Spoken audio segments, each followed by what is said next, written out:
बता दें, बता दें कौन चला रहा है इस वक्त मुल्क? एस्टैब्लिशमेंट चला रही है, फौज चला रही है, और कौन चला रहा है? तो क्या होना चाहिए?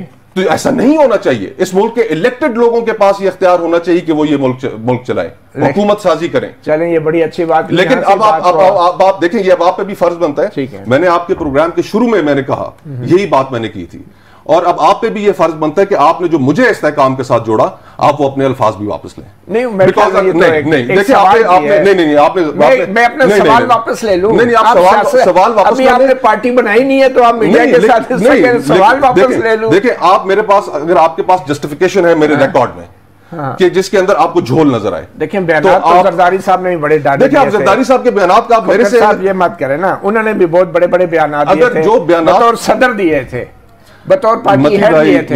आप 3 साल के लिए आते हैं, आपका इख्तियार नहीं, वो बहुत बयानात दिए हैं। इन बयानात को छोड़े ना।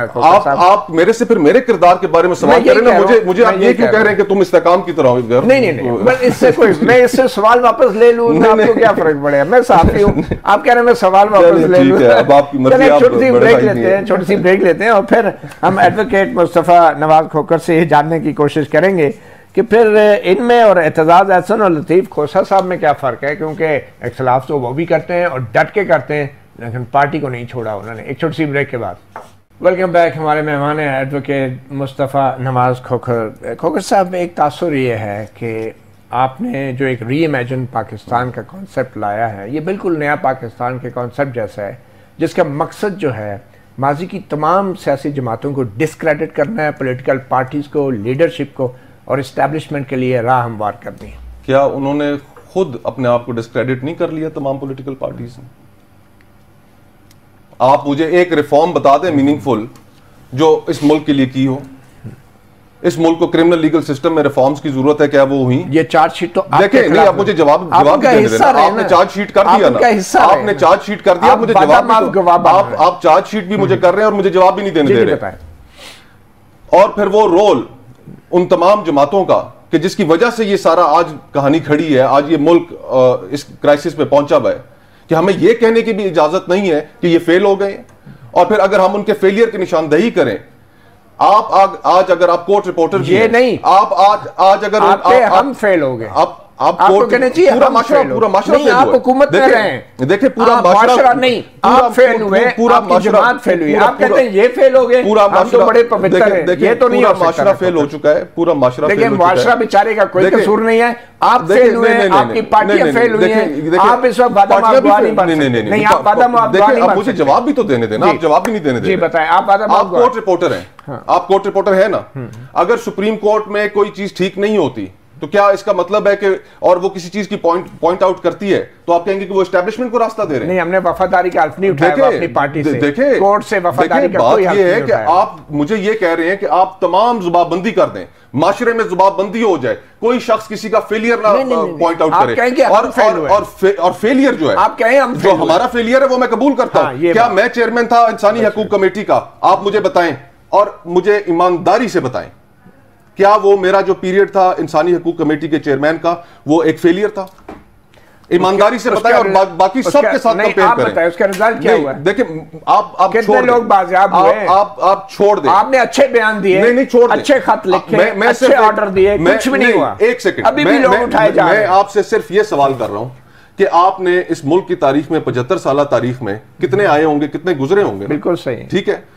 क्या मैंने अपना काम ईमानदारी से किया? आपने बेहतर किया या नहीं किया? लेकिन आप नाकाम हुए। नहीं, आप मुझे माने आप बाकियों से बेहतर था या नहीं था? बाकियों से बेहतर था। तो फिर आप मुझे क्या, देखिए, जो मेरे जिम्मे काम लगाया किया, आपको मैंने उस काम को डिलीजेंटली, और मैं उसमें नाकाम भी नहीं हुआ, ये भी मैं आपकी तस्दीक करता चलूं। आपकी अभी मैं आपको अभी मैं आपको 10 मिसालें दे सकता हूं कि उसमें मैं नाकाम नहीं हुआ, इसलिए कि मीडिया के अंदर रिपोर्ट करने की हिम्मत नहीं थी। आप उन चंद साफियों में शामिल हैं जो शायद बात कर लेते हैं, लेकिन मीडिया में आज तक वो रिपोर्ट करने की हिम्मत नहीं हुई कि जो उसमें मुझे शुक्र अल्हम्दुलिल्लाह जो कामयाबियां हासिल हुई। आप कुछ बता दें, मैं तो रेडी हूं, मैं तो रिपोर्ट करने के लिए तैयार हूं। लेट मी टेल यू, सबसे पहले जी, मैं 2011 में मैं ह्यूमन राइट्स का एडवाइजर बना। उस वक्त से तमाम ह्यूमन राइट्स की कमेटियां सब लगे रहे कि अगर किसी जगह पे कोई हो रहा है, प्रॉब्लम हो रहा है, तो जो कमांड कर रहा है उस फोर्स को, जो इंटीरियर मिनिस्ट्री के नीचे है, उसको कम से कम बुलाएं, उससे पूछें तो सही। सही है, बुलाया आपने? आए, एक ग्लास सीलिंग टूटी, अल्लाह बख्शे, he was one of the finest generals that this army has probably produced. I have a lot of respect for him. क्या हुआ? जनरल सरफराज, ग्लास सीलिंग तोड़ी, उसके बाद किसका काम था उसको आगे लेके चलना? अच्छा, फिर दूसरा कि एक अदीब थे, लिखारी थे, मैंने अखबार में खबर पढ़ी, सिंध से उनका ताल्लुक था। 14 अगस्त को उन्हें अवार्ड दिया जा रहा था उनकी रिकग्निशन में, जो वो शायरी और लिखते हैं, नेशनल अवार्ड। बिल्कुल, मैंने अखबार में खबर पढ़ी कि एक साहब है, उन्होंने अपना नेशनल अवार्ड वापस कर दिया। क्यों? क्योंकि उनका बेटा मिसिंग हो गया। मैंने उसका कमेटी के अंदर नोटिस लिया, मैंने उसके अंदर नोटिस लेके एक दो सख्त लेटर्स लिखे, उनका बेटा बाजियाब हो गया। और सलाम है उस शख्स को, मुझे आज उसका नाम याद नहीं है, जब वो कमेटी में जिस दिन मैंने ये मामला रखा हुआ था वो वहां पर सामने आए और उन्होंने वहां पर आकर कहा कि मैं सिर्फ अपने बच्चे के लिए, बाकियों के लिए भी बात करता हूं। आपने बड़े अच्छे काम किए।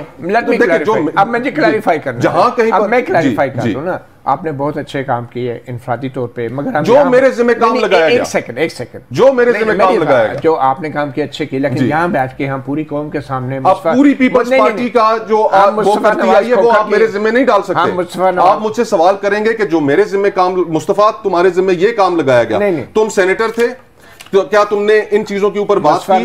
तुम चेयरमैन थे कमेटी के, क्या तुमने अपने काम के ठीक तरीके से किया? इस वक्त हम मुस्तफा खोकर की बात नहीं, तो फिर पीपल्स पार्टी की, तो पीपल्स पार्टी वालों से पूछिए ना। निजाम की हो रही है, आप अब कौमी लीडर हैं, आपको कौमी लेवल पे, मैं जब आपसे निजाम की बात करता हूं तो आप मुझे मेरे ऊपर ले आते हैं। जब मैं आपसे अपने ऊपर बात करता हूं तो आप निजाम पे चले जाते हैं। दिल बड़ा होना चाहिए कि आप नेशनल लेवल की बात करें, सिर्फ अपनी कारकर्दगी। एग्जैक्टली, तो आप फिर मेरे ऊपर क्यों आ रहे हैं? नहीं, आपके ऊपर नहीं, आपने मुझे मजबूर किया ये जवाब देने पे। सिस्टम का हिस्सा तो फिर मेरे से सिस्टम पे बात, मैं यही कह रहा हूं, जब मैं निजाम की बात करता हूं आप मुझे मेरे ऊपर ले आते हैं, जब मैं अपने ऊपर आता हूं तो आप मुझे निजाम पे ले जाते हैं। आपने कहा ये चीज चूज कर लो, आपने कहा ये फेल हो गए, एक चीज चूज कर, मैंने कहा आपको कहना चाहिए हम फेल हो गए, ये नहीं फेल हो। तो निजाम की बात होगी ना, तो फिर आप मेरे ऊपर क्यों आ रहे हैं? अच्छा, क्विकली बताएं कि नवाज शरीफ का क्या मुस्तकबिल देख रहे हैं आप?